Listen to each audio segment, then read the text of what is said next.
Hello guys, my name is अंश। आज दोबारा से आपका स्वागत है एक और शानदार वीडियो में। आज का वीडियो इस टॉपिक पर रहेगा कि कोचिंग क्लासेस कौन सी बेस्ट है, कौन सी कोचिंग क्लासेस आपने ज्वाइन करनी चाहिए और मैंने पर्सनली कौन सी कोचिंग क्लासेस ज्वाइन किया था और मैं क्या सजेस्ट करता हूँ आप सारे लोगों को। Before going any further I would like to say sorry guys. Actually होता क्या है कि मैं अकेला ही हूँ वीडियो बनाने के लिए, तो शूट मुझे अकेला करना होता है। डायरेक्शन, एडिटिंग वगैरह फेस को बहुत समय लग जाता है और उसके बाद मैं घर का इकलौता लड़का हूँ, तो घर के काम करने पड़ते हैं, घर के बाहर के भी काम करने पड़ते हैं, उसमें भी समय लग जाता है। तीसरी चीज़, मैं ड्यूटी भी करता हूँ स्टेट गवर्नमेंट हॉस्पिटल में महाराष्ट्र में, तो उसमें भी और समय चले जाता है मेरा। और लास्ट चीज़, मुझे एम्स के साथ अपडेट भी रहना पड़ता है, कोई डॉक्यूमेंट्स अपलोड करना है, कोई न्यू नोटिफिकेशन आ रहा है तो उसको रीड करना है। अब मैं ऐसी उम्मीद रखता हूँ कि आप सब इस सारी चीज़ों को समझेंगे। और आज का जो वीडियो है वो वीडियो कोचिंग क्लासेस के ऊपर पूरी तरीके से बेस्ड रहेगा। अगर आप मेरी बातें सुनेंगे तो 101% आपका सिलेक्शन तय है। मैं जैसा जैसा बोलता हूँ वैसा वैसा करिए। आपसे मुझसे कई सारी गलतियाँ हुई है इन 4 अटेम्प्ट्स में, मतलब टोटल तो मैंने 6 गवर्नमेंट जॉब दिया हूँ इंक्लूडिंग 2 स्टेट गवर्नमेंट जॉब्स, पर 4 अटेम्प्ट अगर मैं एम्स के बताऊँ तो इन 4 अटेम्प्ट्स में मुझसे कई सारी गलतियाँ हुई है और उन कई सारी गलतियाँ से मैं सीखा हूँ और मैं चाहता हूँ कि आप वो सारी गलतियाँ ना करें। इसलिए वीडियो एंड तक देखें। कौन सी कोचिंग क्लासेस बेस्ट रहेगी? कोई भी कोचिंग क्लासेस, देखो मैं अब किसी पर्टिकुलर इतने बड़े प्लेटफॉर्म पे किसी कोचिंग क्लासेस का डायरेक्टली नाम नहीं ले सकता। मैं सिर्फ नाम उस कोचिंग क्लासेस का लूँगा जहाँ पे मैंने कोचिंग किया हो, जहाँ पे मैंने टेस्ट सीरीज लगाया था। मैक्सिमम लोगों को उसका नाम भी पता है, मैं आगे आपको बताने वाला हूँ।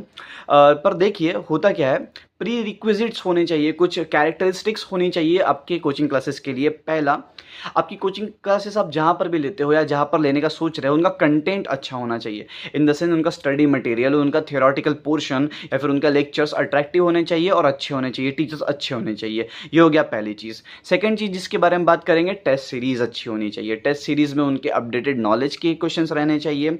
PYQ में, प्रीवियस ईयर क्वेश्चन में जो जो क्वेश्चन पूछे गए हैं, जिन जिन टॉपिक पे इंपॉर्टेंस दिया गया है, ऐसे क्वेश्चन रहने चाहिए। थर्ड, आपका टेस्ट सीरीज़ या आपका जो भी कोचिंग क्लासेस है वो अपडेटेड रहना चाहिए। अपडेटेड रहना चाहिए, अप टू डेट रहना चाहिए। मतलब इसका मतलब समझो, एम्स नॉर्सेट 2022 में जब पेपर हुआ था मॉर्निंग शिफ्ट में, तब WHO का पार्टोग्राफ पे एक क्वेश्चन आया था, चेंज वाला, जो न्यू हो के आया था। वो कब न्यू हुआ था? एग्जाम के 7-8 दिन पहले WHO ने चेंज किया था। शर्मा जी ने WHO के साथ वो कनेक्टेड है थ्रू इंस्टाग्राम और Twitter, I don't exactly know, तो उसके थ्रू ऑनलाइन उनको पता चला कि पार्टोग्राफ में चेंजेस आए हैं। उन्होंने स्क्रीनशॉट निकाल के मुझे सेंड किए और उन्होंने बोले अंश ये पढ़ ले, और मैंने पढ़ा। और 7-8 दिन पहले जो चेंजेस आए WHO में, वो एम्स नॉर्सेट में वही 7-8 दिन पुराना या फिर इतना न्यू वाला कंसेप्ट उन्होंने अपने क्वेश्चन पेपर में डाला था।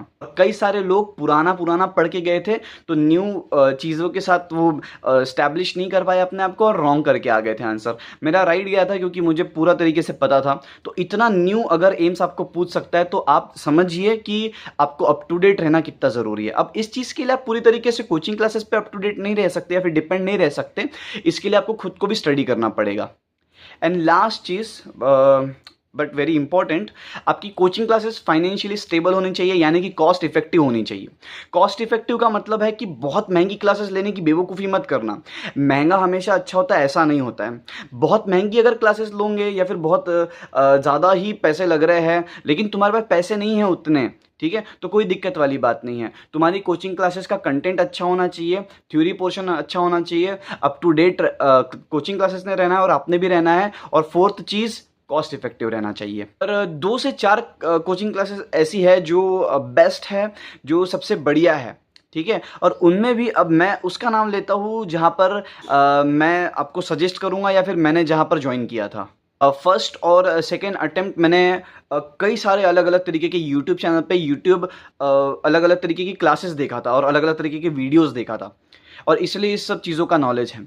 एट द एंड जब मेरा थर्ड एंड फोर्थ अटेम्प्ट रहा, जब मैं फर्स्ट और सेकेंड अटेम्प्ट में निराश हो गया, तो शर्मा जी के थ्रू मुझे TNC की क्लासेस के बारे में पता चला। तो TNC के साथ मैं जुड़ गया पर्सनली, ये मैं बता रहा हूँ और मैं नाम इसलिए ले पा रहा हूँ क्योंकि मैं जुड़ा था इनसे। TNC की क्लासेस मैंने लिया, मैंने वहाँ से फिर क्लासेस करना चालू किया और एडवांस सीरीज़ किया। फिर उनके बाद उन्होंने जो दिए, उसके बाद टेस्ट सीरीज़ तो 400 MCQ ऑलमोस्ट हो रहे थे, क्योंकि अलग अलग तरीके, राजस्थान सीएचओ का फिर क्लासेस था, फिर कई और जगह की टेस्ट सीरीज थी, फिर कई और जगह की टेस्ट सीरीज थी। तो बेसिकली 300 एमसीक्यू तो डेली के हो रहे थे। और जो चीज़ें मैं ढूंढ रहा था, यानी कि कंटेंट अच्छा, टेस्ट सीरीज अच्छी, अप टू डेट नॉलेज, और उसके बाद कॉस्ट इफेक्टिव, ज़्यादा पैसे नहीं लगने चाहिए, because I was not financially very stable at that time. तो वो सारी चीज़ें मुझे टीएनसी में मिल गई थी। तो फिर मैंने अपना कदम बढ़ाया और मैंने उनके साथ आगे बढ़ते गया, पोर्शन में बढ़ते गया, पता चला नॉरसेट 5 आया। नॉरसेट 5 में इतने सारे question same as it is question उनके टेस्ट सीरीज से थे। नॉरसेट 6 जो अभी हुआ, इसमें भी काफ़ी सारे क्वेश्चन टीएनसी की तरफ से आए थे। एक्चुअली मेरा कंसेप्ट तो क्लियर हो गए थे, तो अगर क्वेश्चन इधर उधर से आए रहते तो भी शायद अच्छा ही मेरा स्कोर आया होता, पर क्वेश्चन ऑलरेडी उनके तरफ से थे, तो फिर कोई दिक्कत वाली बात ही नहीं है। इस चीज़ की वजह से मेरा टाइम मैनेज बहुत हो गया। तो जो 18 मिनट में 20 क्वेश्चन करने थे, तो कई सारे जगहों पर, कई सारे 5 फेजेस में या 5 स्टेजेस में मेरा 18 मिनट में से भी समय बच रहा था। मतलब मेरा एक सेकंड वाला, तो जो मेरा आया था मुझे स्टेज, जो 18 मिनट आए थे मेरे सेकंड वाले, उसमें तो मेरा 15 मिनट में ही हो गया था। तो 16, 17, 18, मतलब 3 मिनट मेरे बच गए थे। So this is the real deal guys. अगर मैं आपको सजेस्ट करता हूँ, या फिर आप जानना चाहते थे कि मैंने कोचिंग क्लासेस कहाँ से लगाया हूँ, ऑलमोस्ट 90% बच्चों को, या फिर ऑलमोस्ट 90% लोगों को ऑलरेडी पता चल गया था, क्योंकि कई बार टेस्ट सीरीज़ में मेरा नाम आता था, और टीएनसी वालों ने मेरा एयर 94 के रूप में मेरा नाम वगैरह, या मेरा पिक वगैरह भी लगाया है। तो कई सारे लोगों को ऑलरेडी पता चल गया था। लास्ट चीज़ जो मैं आपको बताऊँगा, see I am not forcing you कि यही क्लास लो, ऐसा ही करो, ये करो, पर हाँ, मैं सजेस्ट कर रहा हूँ। अगर मैं तुमको सजेस्ट कर रहा हूँ, जो एक बंदा, मुझे क्यों सुनना है तुमने, तुम मुझे क्यों फॉलो करोगे? क्योंकि मैं एम्स 4 टाइम्स क्वालिफाई कर चुका हूँ, 2 स्टेट गवर्नमेंट जॉब्स क्वालिफाई कर चुका हूँ। तो एक ऐसा बंदा जो 4 टाइम एम्स क्वालिफाई कर चुका है, जिसका 2 बार हाथ में निराशा लगी है क्वालिफाई होने के बाद भी, जिसको सिलेक्शन नहीं आया, जिसने बहुत सारी मुसीबतों का सामना किया है, जिसने अलग अलग तरीके की चीज़ों को ट्राई कर चुका है, अगर वो आपको कोई सजेशन दे रहा है, then you must take it. आपको लेना पड़ेगा वो। क्यों? क्योंकि मैं अपनी गलतियों से सीखा हूँ, और मैंने जो गलतियाँ किया, वो गलतियाँ आप ना करें, ये मैं चाहता हूँ। फिर भी एट द एंड चीज़ें आपके हाथ में हैं, आपकी लाइफ है, एम्स आपने क्रैक करना है। तो आप टेस्ट सीरीज़ कहाँ लगाते हैं, कोचिंग क्लासेस कहाँ लगाते हैं, it completely depends on you only. अब लास्ट चीज़, कई सारे लोगों का ये भी क्वेश्चन रहेगा और ये भी मानना रहेगा कि सर मैंने तो ऑलरेडी कहीं और क्लास ले चुका हूँ, सर मैंने तो कहीं और क्लासेस ज्वाइन कर चुका हूँ, सर मेरे तो ऑलरेडी कंसेप्ट क्लियर है। ठीक है, कोई बात नहीं, सुनो। अगर किसी कारणवश या किसी मजबूरी की वजह से अगर आप कोचिंग क्लासेस कहीं और ले चुके हैं, या फिर आप कोचिंग क्लासेस ज्वाइन नहीं कर सकते, तो टेस्ट सीरीज तो ले सकते हो ना। मैं बाकी चीज़ों के लिए आपको सजेशन कर रहा हूँ, पर यहाँ पर मैं जोर डालूंगा आपको कि आप टेस्ट सीरीज ज्वाइन करें टीएनसी की। एक्चुअली इससे फ़ायदा क्या होगा कि आप देखोगे कि आप कितने पानी में हैं। टेस्ट सीरीज रोज के 20 से 30 हज़ार लोग दे रहे हैं टीएनसी का। तो आप सोचो कि कितने सारे लोग हैं जो उस प्लेटफॉर्म से जुड़े हुए हैं। You will get addicted to solving MCQs because you are doing 300 to 400 MCQs on daily basis. तो आप एडिक्टेड हो जाओगे एक तरीके से। आपको ऐसा लगेगा कि अगर एक आधी दिन टेस्ट नहीं दोगे या टेस्ट नहीं देना हो रहा है, तो आपको बहुत बुरा लगेगा यहाँ पे, जो कि एक हेल्दी साइन है, जो कि एक बहुत अच्छा साइन है कि आप पढ़ाई के लिए उत्सुक है और सिलेक्शन के लिए व्याकुल है। लास्ट वीडियो अगर आपने मेरा देखे होंगे, तो उसमें मैंने आपसे क्या कहा था, वीडियो लेक्चर्स करिए, यानी कि क्लास लीजिए, नोट्स बनाइए, उसके बाद टेस्ट सीरीज लीजिए, नोट्स बनाइए। तो यहाँ पे मैंने आपको बता दिया कि आप लेक्चर कहाँ से करेंगे और वीडियो कहाँ से बनाएंगे और टेस्ट सीरीज कहाँ से लेंगे, और नोट्स तो आप अपनी कॉपी में खुद बना लेंगे।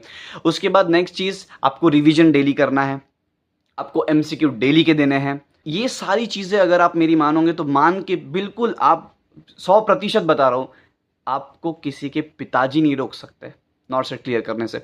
और 101% आपका सिलेक्शन होगा, श्योर सिलेक्शन होगा, कोई नहीं रोक सकता आपको। बस इतना है कि मेहनत करनी पड़ेगी। तो इस तरीके से मैंने आपको ये आज बताने की कोशिश किया कि कोचिंग कौन सी बेस्ट रहेगी। टेस्ट सीरीज़ मैंने कहाँ लगाया था, मैंने कोचिंग कहाँ लगाया था, कई सारे लोग पूछ रहे थे, कई सारे कमेंट आ रहे थे, तो सबको अलग रिप्लाई करना बहुत मुश्किल हो जाता है। It is very difficult for me because I consider myself that I am very busy right now, क्योंकि बहुत सारी चीज़ें करनी होती है ना। तो please guys try to understand me, cope up करने की कोशिश करिए, मुझे समझने की कोशिश करिए, और ऐसी साथ देते रहिए। तो मैं आगे आगे और न्यू वीडियो लाते रहूँगा। तब तक के लिए बाय, थैंक यू गाइज़। तब तक के लिए बाय, थैंक यू गाइज।